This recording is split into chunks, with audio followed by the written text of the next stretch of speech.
an Unspoiled Network podcast. This is Spoil Me, covering trans wizard Harriet Porber and the bad boy Parasaurolophus. That's not right. An adult romance novel. In these chapters, 6, 7, and 8, Meeting in the Woods, Stolen Spells, and Harriet Metamalium, our pair finally do the nasty. And things are like kind of resolved, which means that it can only go very badly now, and I don't know what to expect. Welcome to Spoil Me.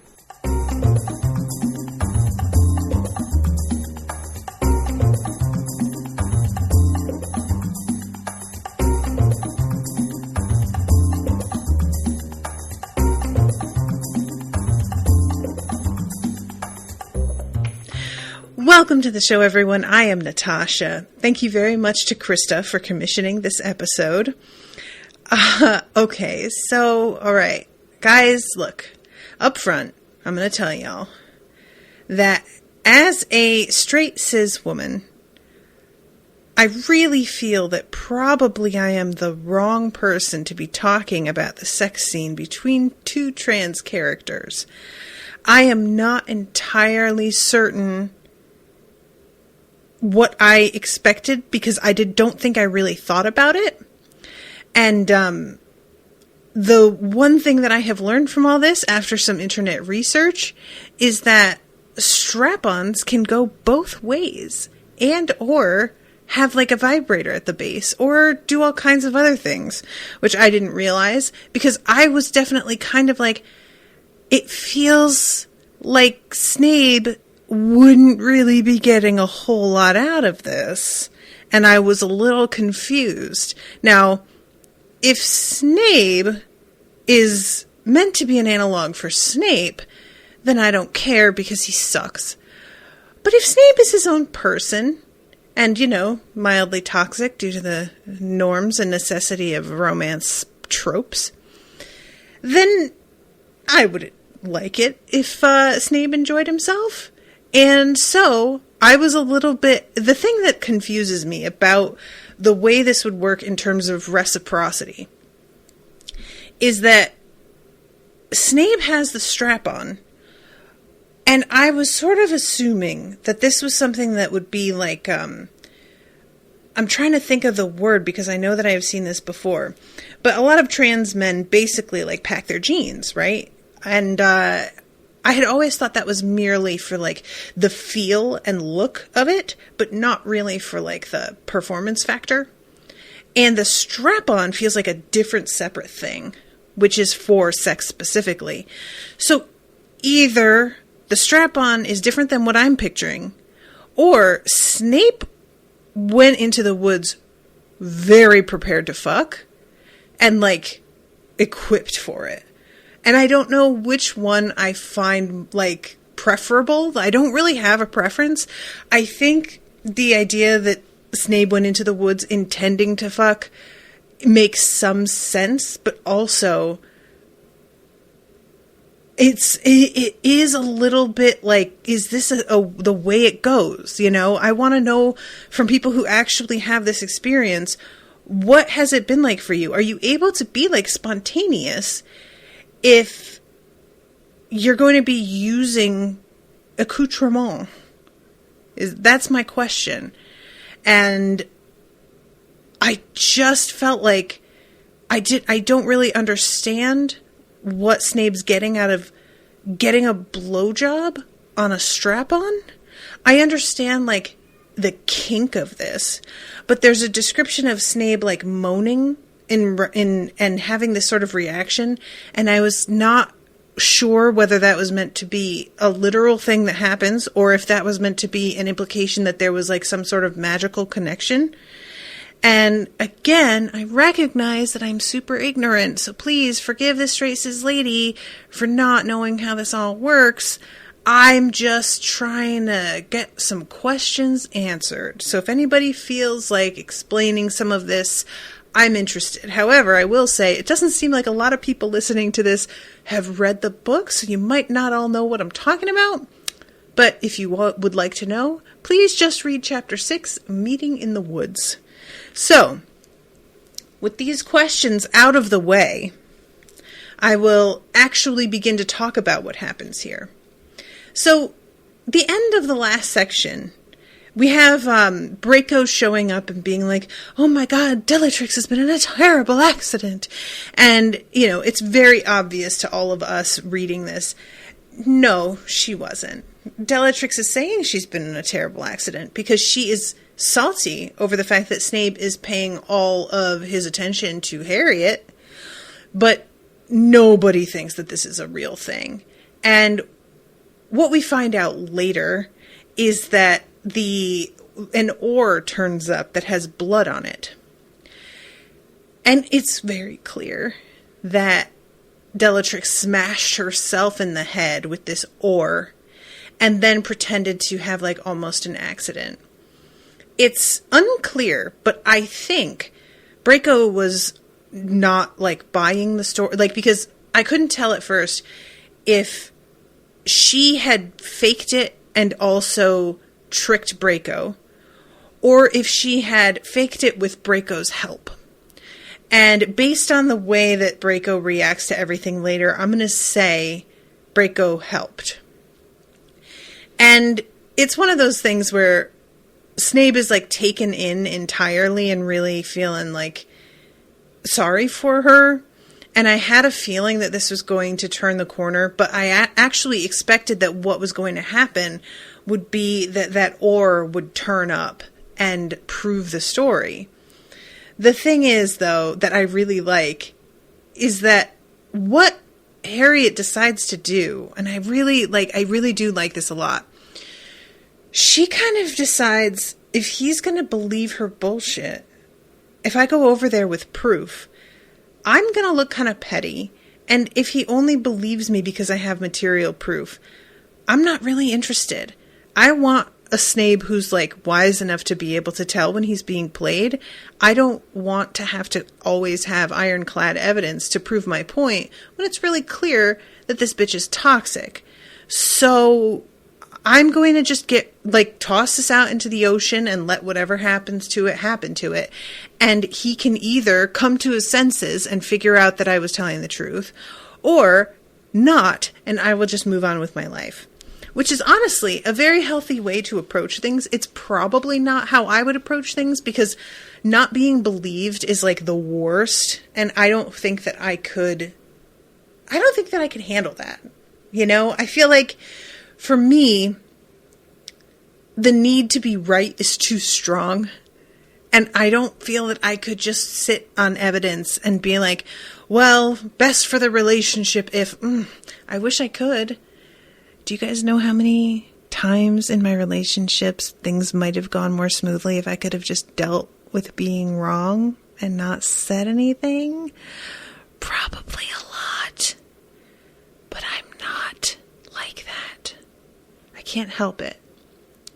So, while I admire Harriet's handling of this, and I think it's healthy, no, you bring that ore right over there and you shove that shit in his face and say, what the fuck do you think of this?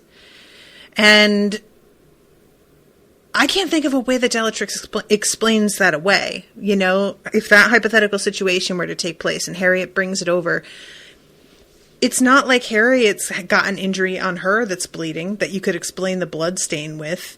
There's no way to explain this away. And I would have liked to see what happens in that case, because what happens later doesn't feel as satisfying to me, and I will explain why. So she goes home after this visit to the hospital and really knows very clearly that this is all bullshit and it did not go the way that they said it did. But Snape has fallen for it. She goes to sleep and she's just feeling kind of shitty in general. They had this nice date. It got interrupted. And she goes out to take a hike in order to sort of like get her creative juices flowing again. And she's not feeling super inspired. And she uses a spell, and this is kind of one of those fun things. I really like that Chuck Tingle is taking the opportunity to use this world to make his own version of magic. Like, it still feels sort of Harry Potter-y at times. Not always, but at times. And so you understand the inspiration for it.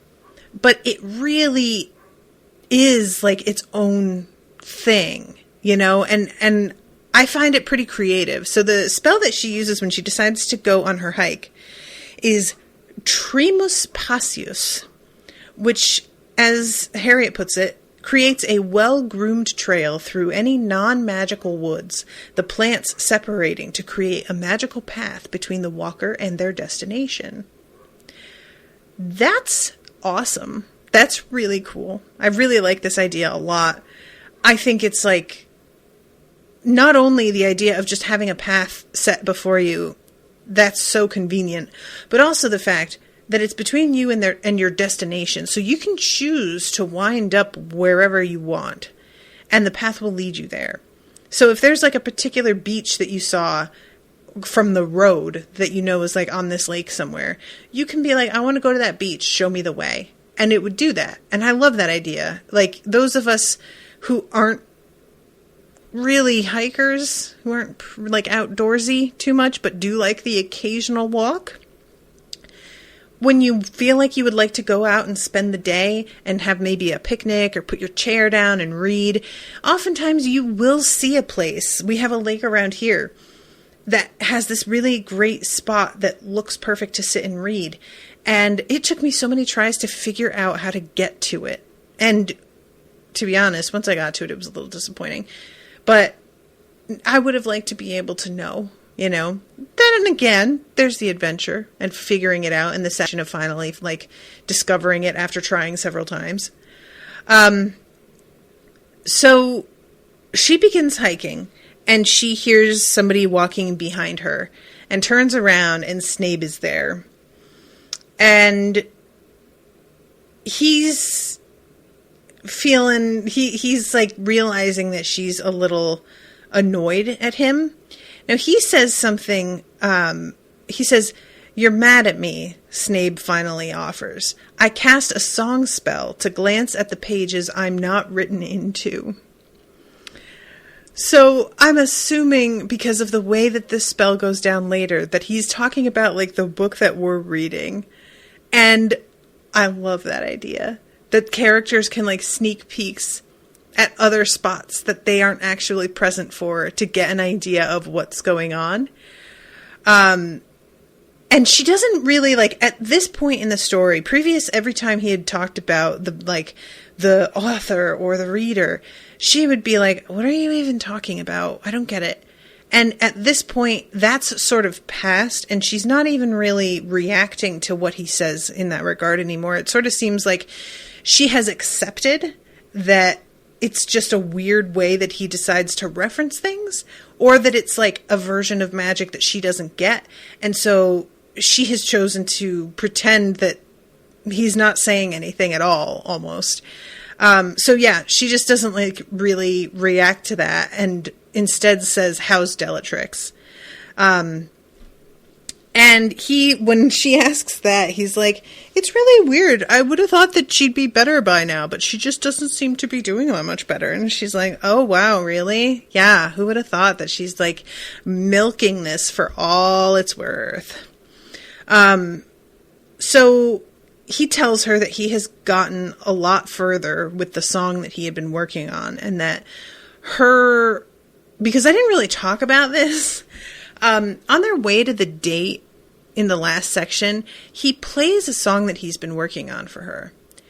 And it's so bad that she doesn't think he's serious when he plays it, and is basically like, "Okay, you played your little joke. What's really going on?" And he's like, what do you mean? And she realizes that she has, like, crushed him because she was incredibly sarcastic about something that he was very serious about. And honestly, he reacts pretty well and is like, yeah, you're right, it's pretty bad. But initially, the, like, secondhand embarrassment from making that kind of mistake was acute. Oh, it was really hard. So when he was talking about how difficult it has been for him lately, she says something like, you should channel your frustration into the music.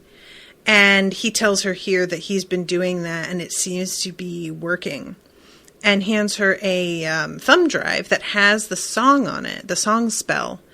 It's called Moonbeamius Metamalium. And he wants her to listen to it and give him her feedback. And it's like, you know, he has a copy on his computer and she has the copy on her thumb drive, and there is no others anywhere. He hasn't shared this with anybody, it doesn't sound like. I don't think even Bellatrix has heard it. So, at this point, she says, thanks, is that it? And Snape says, I don't know. Is it? And all of a sudden, they are making out. And he has her, like, half-dressed in an instant. And she sort of stops and is like, what am I doing? And he says, taking what you want. I have no idea if this is the truth. I'm not interested in joining the dinosaur's motorcycle harem. Not that there's anything wrong with that, but the cravings bubbling up within me would say otherwise. Of course, one moment of passion doesn't have to be anything other than just that, and all these things can be sorted out later. Right now, consequences are the last thing I want to think about. I push any logic out of my mind, instead focusing on the powerful cravings that continue to build within me. I'm completely overwhelmed with animalistic desire, wanting nothing more than to give myself over to Snape completely. So, she gets him half undressed, and they pretty much, like, bang standing up. Like, she gives him a blowjob, and they both specifically say, he's like, before we go any farther, I'll just quote it. Before we go any farther, this is my cock, the dinosaur informs me. Don't call it a strap-on. Don't even think of it as a strap-on. This is my dick. Understood? And then later on, she says, this isn't my dick. This is my clit. You know, and like is talking about it in this way. And then later on, she wants him to refer to her ass as her pussy. And I found this really fascinating. Like, this makes total sense to me. And it's just like the mechanics of the strap-on that I'm really curious about, and how that would actually, like, get Snape off.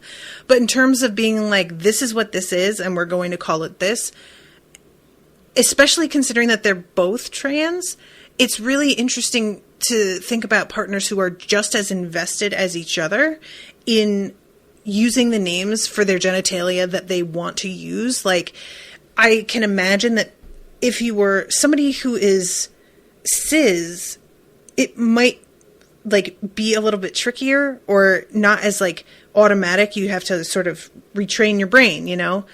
And if you are also trans and you also want somebody to refer to something in a different way, it's easier for you to just naturally, automatically do that and respect that. And just the kind of thing that I wish so much sometimes that I didn't have the programming that I have, because I would like to be able to be that adaptable and just, you know, call people by the correct pronouns instantly all the time with no mistakes. I just really, there's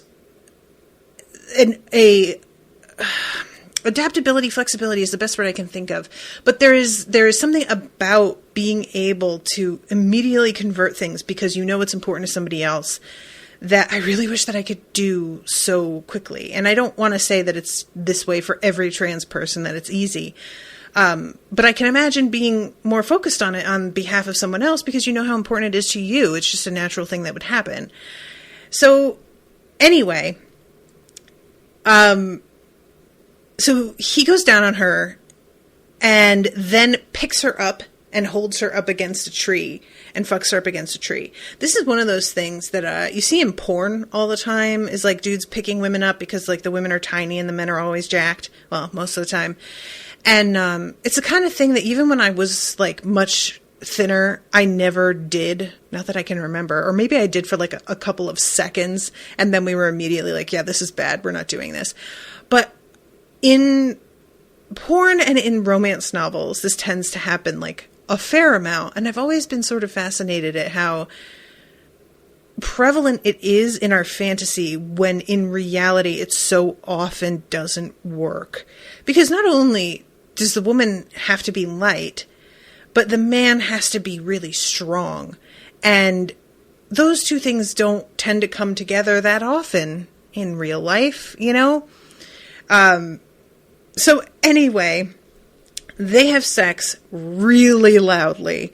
It's extremely obvious once they come back down the hillside and they're in front of the cabins again, that everybody for like a mile around probably heard them.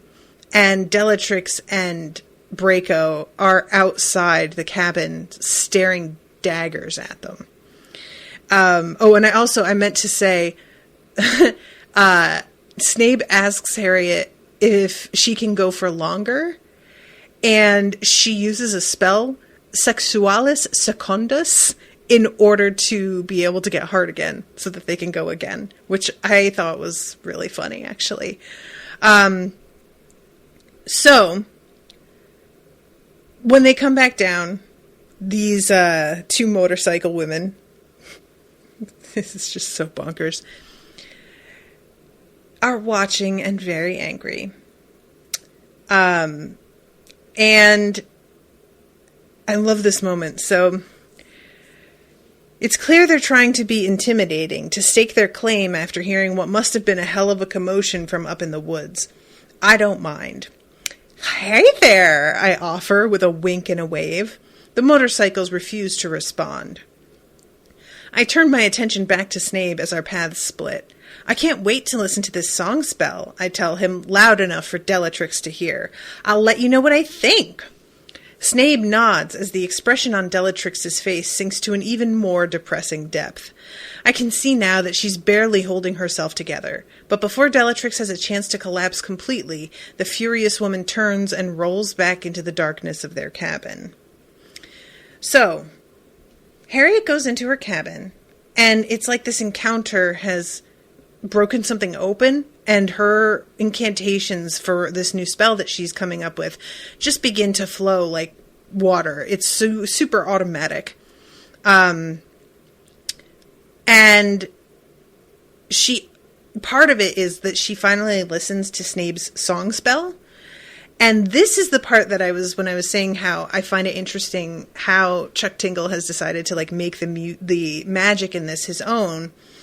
I found this really interesting. So the spell itself begins to take effect. I see line after line of black and white bars stacked on top of one another, running horizontally and stretching on for what seems like forever. At first, I'm not quite sure what they are, but as I stare longer, I realize that these bars are actually words, long, beautiful descriptions of exactly what's going on around me. I can see the previous paragraph along with the one that comes after this. I see my whole world for what it is, a glorious piece of art. And because of this realization, I realize that I'm separate from the story that I'm written into. The very nature of metamagic means that my mind, my soul, is separate from this story. I am me, regardless of the framework that I've suddenly appeared in. So I thought that this was really neat. It's sort of like a bit of a metaphor for, being trans as well, I would imagine. Feeling like the body that you're born into isn't definitive of who you are or what you are. And the writing and this story being, just a space that she occupies, but she is her own thing within that. And I thought that that was like kind of a fun bit. And later on it comes up again because she hears one of his song spells on the radio. And as she's driving, she sees like the words going past her window of what's happening as she's reaching for the like dial to turn the volume down, but instead turns it up. And it'll say, I reached for the dial to turn it down, but instead turn it up. It'll narrate exactly what's happening visually, like a sign that's hanging in midair. And in this one, it's black and white bars that look like typing. But in that one, the words are like glowing and reddish yellow, like fire. And I thought that was a neat touch too, that like you can have a song spell that does this similar thing, but it's actually manifesting in a completely different appearance, which I'm sure makes it feel different as well. And that is like a moment-to-moment spell. Whereas in this one, it's a full paragraph that she can see, like before and after what's happening in this moment. So it's like less in depth and more immediate. And I feel like the light with that spell sort of reflects that. I don't know. I just thought that was a really cool idea. I like that. So she does this spell, and she's feeling really good about it. Once Minerva approves, I can start transferring this over to a magic parchment. I'll talk to Snape about the song spell in the morning, but right now I'm exhausted. So the next chapter is called Stolen Spells, and I'll be honest, I thought what was going to happen here, and I still kind of feel like this is like, I don't want to say a missed opportunity, because there's no real way to like come back from it. But I thought Bellatrix was going to break in and steal her laptop and all of her work. When she mentions it just takes Minerva's approval, I was like, okay, it sounds like she sent it via email. So it's already been, it's in cyberspace. Somebody else has it. There's a copy. And then I was like, maybe she hasn't, though. She doesn't say she sent it. She just says pending Minerva's approval. And I would like a little bit more reassurance than that. And I just kept thinking Bellatrix is going to fucking do something with this. I had it backward. Bellatrix does break into her house while she's home. And she doesn't realize it until later exactly what happened here, because she hears somebody in her house. She goes to try and find who they are, and by the time she gets downstairs, they're gone. And she just kind of thinks maybe she imagined it and goes back to bed. I can't imagine that, by the way, guys. I know that you just do have to go back to bed sometime, but I at least have cats that I can blame shit on when I hear things that I shouldn't be hearing. And to be alone in a cabin and really think that there is somebody in the house, I don't think I'm going back to bed. I don't think I could do it. I don't know. Maybe I could. So she goes back to sleep. And in the morning, she is outside sort of just, I think, enjoying the sunrise. And she tries to jump back into sort of perfecting what she had been working on the previous night. She's thinking that over. And as she's outside, let's see, lately I've been collecting sea glass that washes up on the shore, a beautiful phenomenon that always makes me chuckle over the sheer irony of how it comes to be.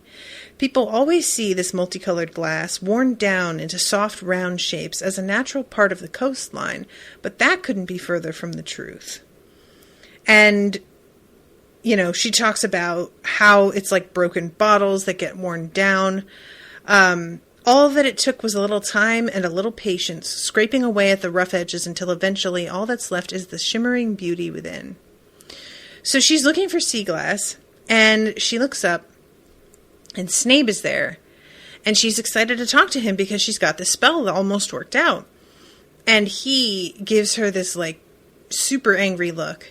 And she realizes that something is wrong and is like, what's going on? And he says, how could you do that to me?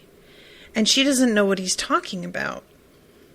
And he says, the song spell was for your ears only. I told you to keep it a secret. You knew that. And all of a sudden she realizes what happened. That Bellatrix broke in. Excuse me. And uploaded it. and did it from her computer. And so it really looks like she shared it with everybody, and he's super mad. It's, it's unfinished, and it's something that he was, like, excited to unveil completed, and now people have, like, this sort of half-done copy.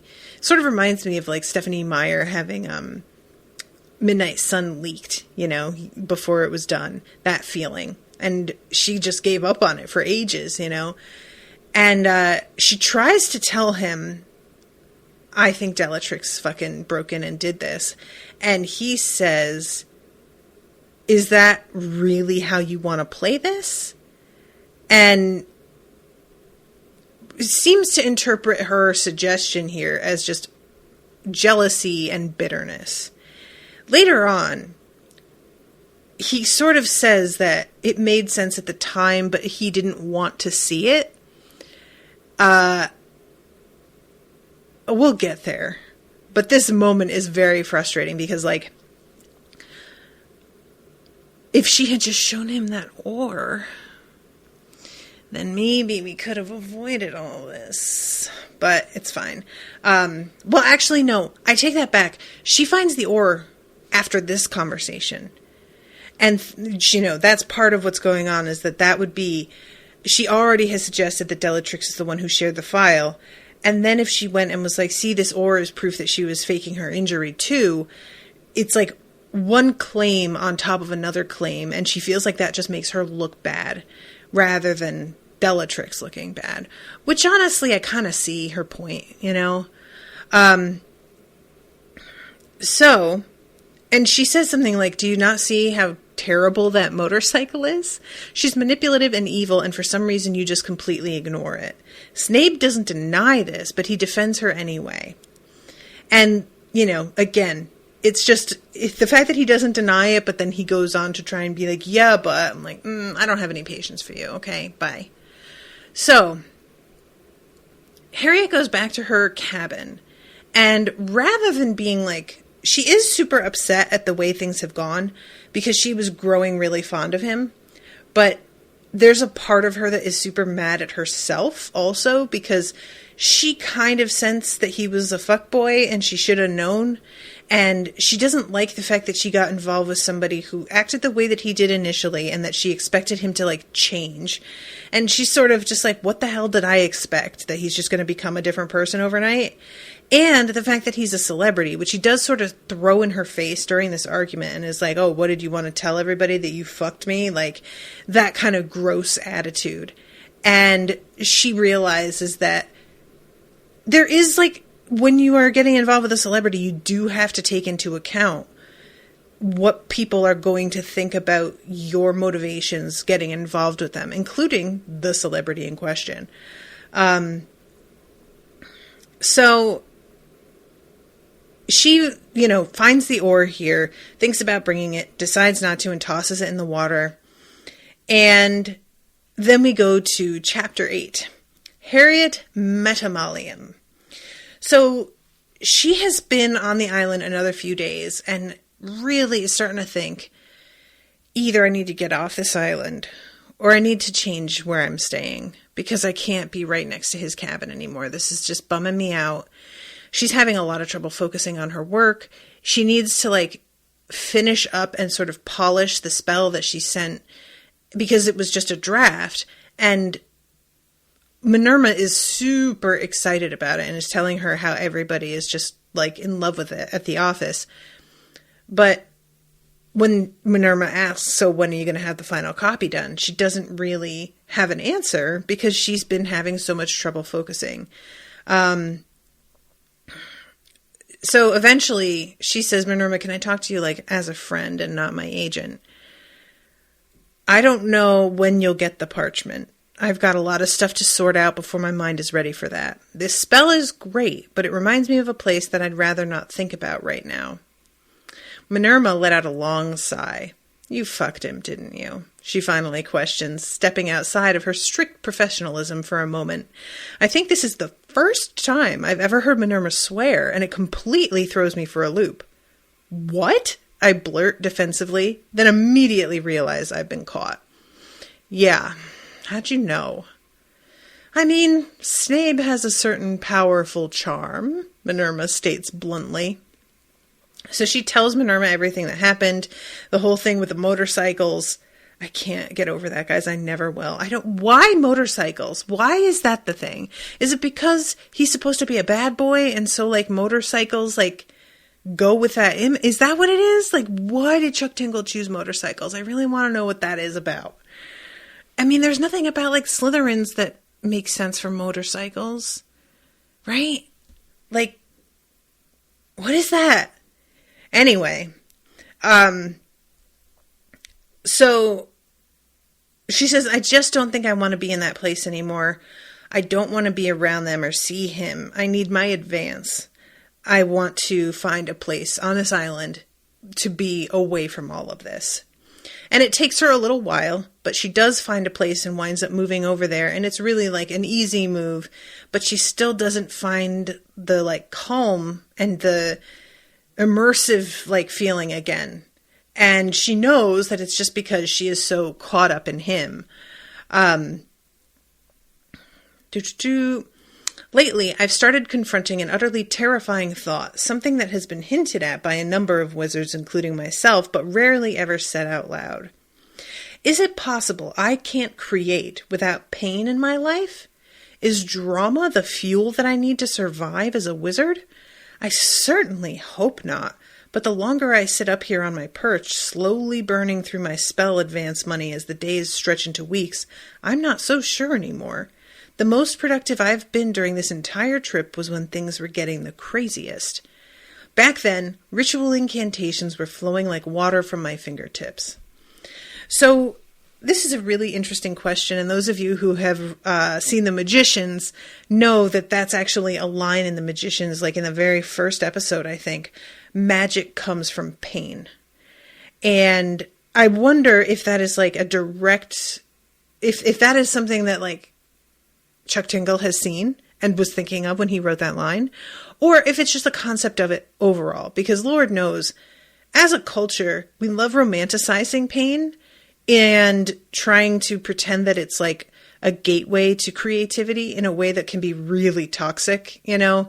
It's just the constant like, well, but if we had antibiotics, if we had antidepressants, then Van Gogh would never have painted what he painted. And it's like, we might not have the art, but maybe that person, that actual human being, would have been happier and not committed suicide. And maybe that's worth more than a painting. What do you think?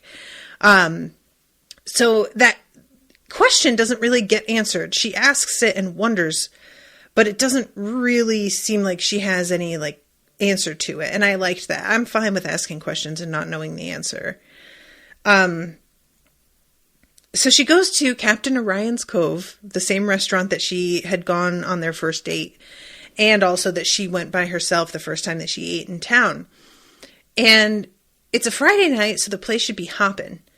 But when she comes in, there's nobody around, and she's like weirded out. And my first thought was, are they like going under? And is there going to be like a B plot where she tries to keep Captain Orion's afloat, you know? And then she sees like a mic stand and amps, and the waitress, Gobby, tells, oh my God, Gobby, it's Dobby. I didn't even realize. Oh my God, how did I not notice that? Okay, alright, fuck. I'm disgusted. God. Help me focus again after that, guys. Oh man, my whole brain just like short-circuited. So Gobby tells her, we're trying an open mic night. And Harriet's like, I don't know how to break it to you, but it's not going super well. There's nobody here.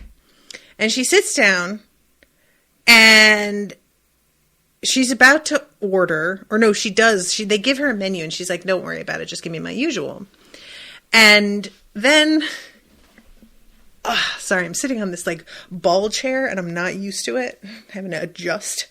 And then out comes Snape, and he gets up on the mic, and it's very clear all of a sudden that he like basically bought out the restaurant for the evening.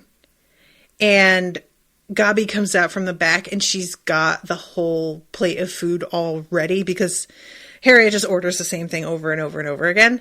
So they already had it prepared to bring out before she could say anything and run away.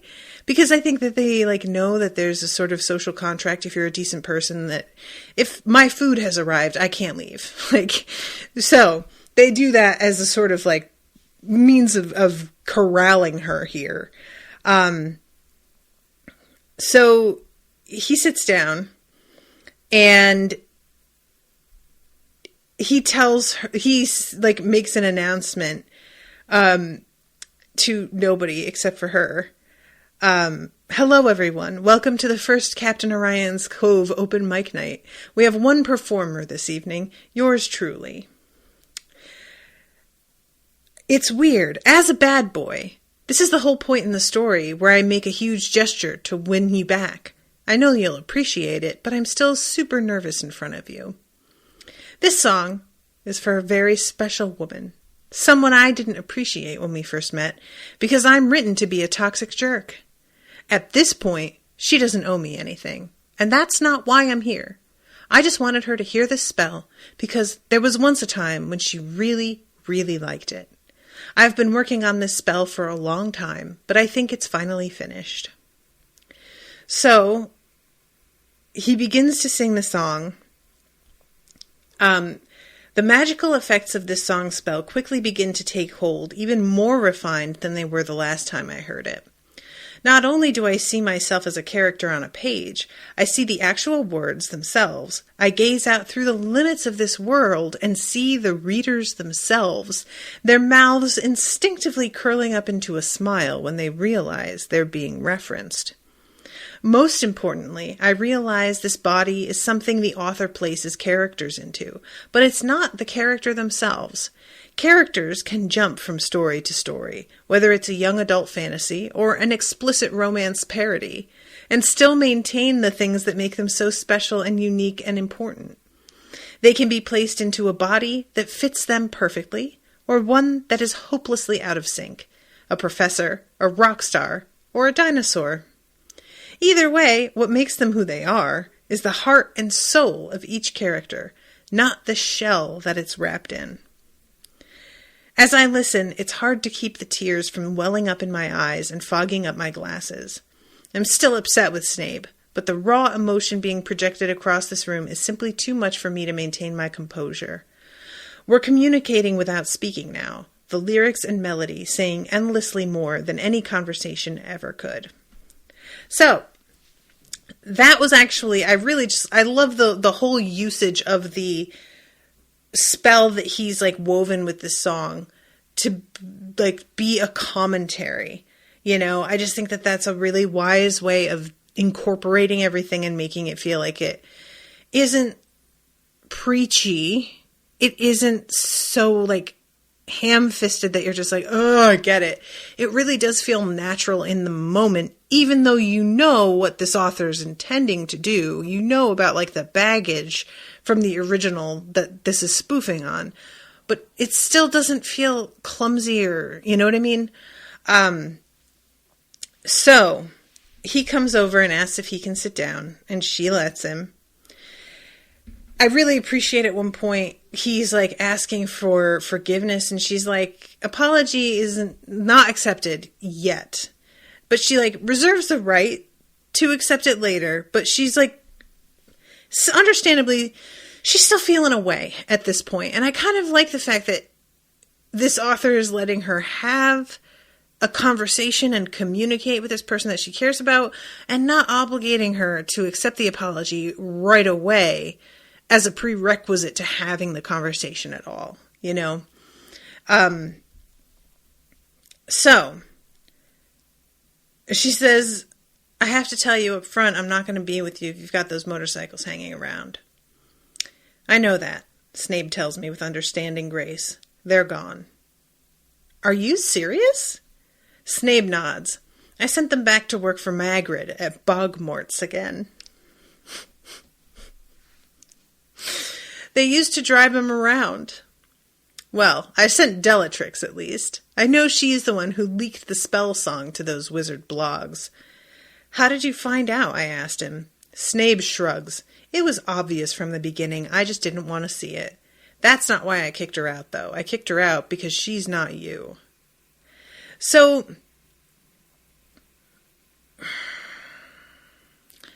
this is what I mean when I say that I didn't find this super... It's a resolution in that he's like, yeah, I know that she did the thing.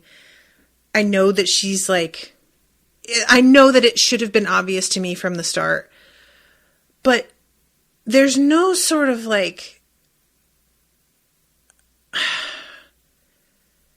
I think it's the fact that there's no apology within those paragraphs. There's no like, I should have seen it right away, or I did see it, but we've been hanging out a long time, and this is why I was attached to her, and I should have believed you, and I'm sorry. I would have liked a little bit more explanation as to why he was so willing to set aside how obviously terrible she was, because that's something that, like, she's sort of treated... I mean, the word harem is used a couple times. There's also, like, the idea of her as a groupie. And the possessiveness that she had feels like it isn't matched by him. I just wanted more of his description of what their relationship was supposed to be. I also really don't know what it is like, because there's this implication that they're having sex, but how does a dinosaur fuck a motorcycle? How's that going? How does that happen? Like, I'm even trying to think about like how giving head would work. And if you're a motorcycle, like, well, if we think of it as what somebody had said last week, that they are centaurs, I guess she could like sort of bend at the waist, but like she can't kneel. I guess he could lay on the bed.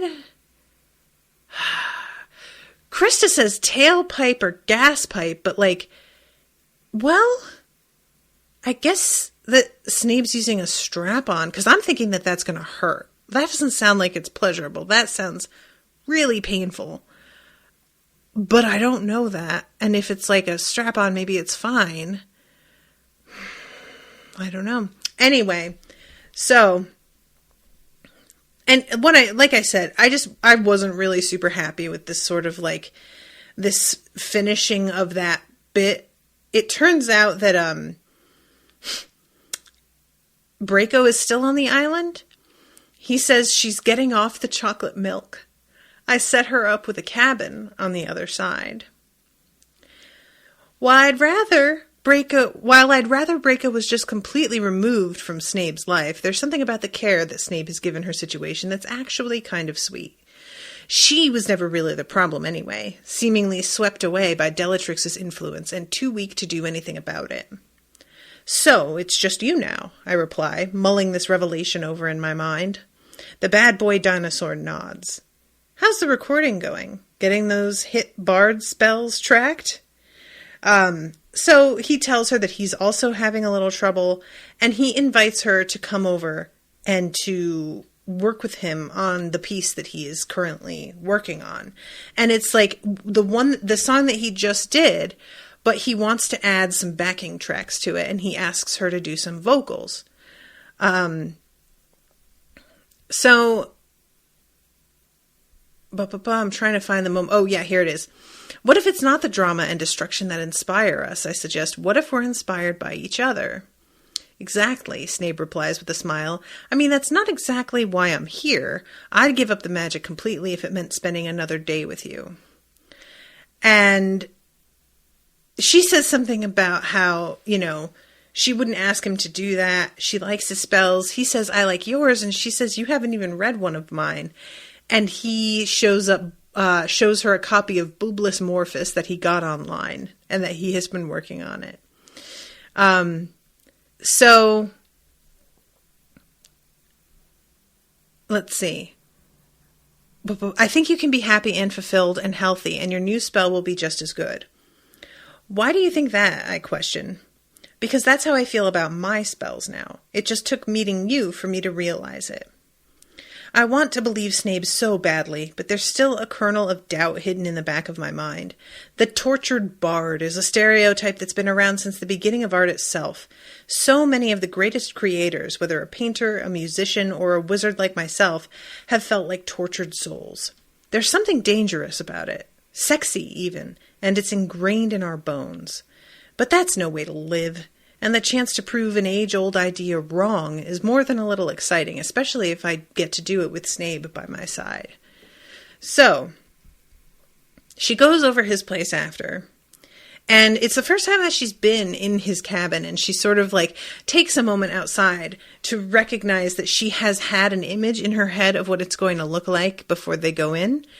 And when she sees it, revealing an immaculately clean living space with beautiful, ultra-modern furnishings. It's gorgeous, but not cozy, with a color scheme leaning heavily towards green and gray. Hanging on the wall are banners from his old fraternity at Bardic College, emblazoned with the symbol of a lizard. So... And he even mentions that the name of the fraternity is Lizardin. I had someone do it for me, but I helped pick out a lot of the stuff from my old magic frat, Lizardin. That's why I'm a Parasaurolophus in the book. Get it? Parasaurolophus. It's never going to happen. I shake my head. Not really. Half the time I have no idea what you meta-magic wizards are talking about. So, he takes her to a bedroom that is like converted into a recording studio. And he has her get on the mic and she tries to echo some backup vocals that he already has recorded. He wants her to do them, but to sound pretty much the same. And she just finds herself really, really nervous. She completely locks up. And eventually... he's like, you know what? And he stands up because he's on the other side of the glass and he takes his shirt off. And she's like, what are you doing? And he's like, imagine the whole audience naked. And then he's like, you know what? You should get naked. So she does. And she thinks that he's about to fuck her there in the recording studio. And gets all excited. And then he's like, all right, let's go. And he like... starts the recording and she's like, wait, what? Oh, okay. And goes back to the mic and she realizes that somehow now being like turned on and naked and him being naked has her like laser focused and she's able to get the lyrics down, the melody down so exactly that eventually she begins to like improvise some harmonies. And, I actually kind of liked this. It's like, it's a bit trite, but I still thought it was cute. I love, hey, aren't you going to come in here and have your way with me? I suddenly hear the track start up again, and this, I hurry back to the swirling orb, which is the mic, by the way. It's not a regular mic. It's a magic mic.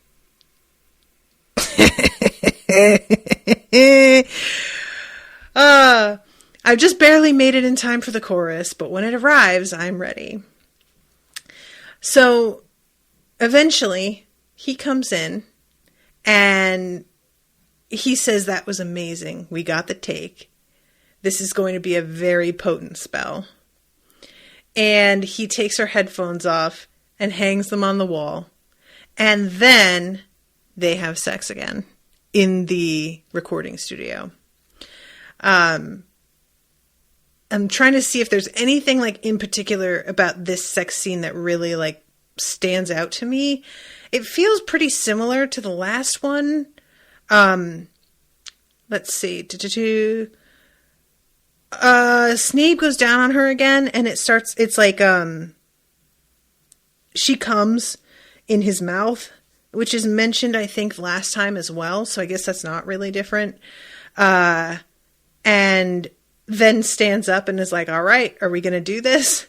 And she doesn't have her wand and says, "Oh, I can't cast Sexualis Secundus." And he's like, "I don't think you need it." And she looks down and realizes, "Oh shit, I don't. Okay." So Snape bends her over this time, over one of the amps, I think. I'm bracing myself against the amp, gazing back over my shoulder at Snape and loving every second of it. Somehow, despite the speed of his movements, Snape still manages to hit me in just the right way, aligning his cock so that the pleasure it provides is simply uncontainable. The two of us suddenly push together tightly and hold, writhing with pleasure until finally the sensation passes and leaves us utterly exhausted. I gaze back over my shoulder, locking eyes with the scaly green dinosaur Bard, and then kissing him deeply on the lips. And that is the end of Chapter 8. So just one more chapter, and that means that we've got to have some sort of conflict arise again. Bellatrix can't be gone. Draco, I think, is like holding a place for Bellatrix. I don't think she like went away at all. I'm wondering if there isn't a way to still sabotage Harriet's spell, because I just really feel like that's where we're heading here. Because, you know, like, we're only 2/3 of the way in, so we're not at a happy ending. So what's that look like? And the next chapter title is called Crash, by the way. So, you know, it might be a bit of a hint. I don't know. So I am going to wrap up, but thank you very much to Krista for commissioning this, but also you suck and I hate you. And thank you to Megan for hanging out in the chat as well. Krista's doing an evil laugh in the chat. But this has been fun to, like, I've been curious about Chuck Tingle books, as I think a lot of people have. So it is fun to, like, finally get to read one and sort of see what his deal is. I will say, though, that the number of typos is really distracting. There are whole sentences that don't have quotes around them, but are clearly meant to be, like, dialogue. He gets names mixed up. So it'll say that Draco helped Draco out of the doorway or something. Like, he'll say the same name twice. Just a lot of stuff like that. And I'm really surprised that, considering this book is like, I guess, I don't know, because it is available in print now. I know that they used to be exclusively on Kindle.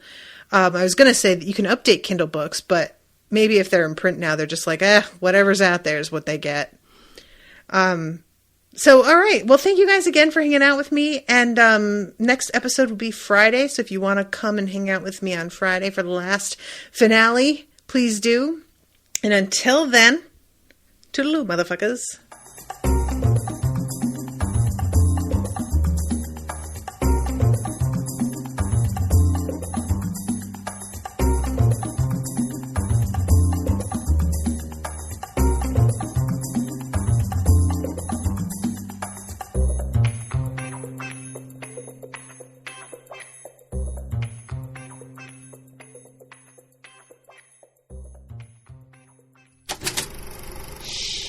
That was an Unspoiled Network podcast.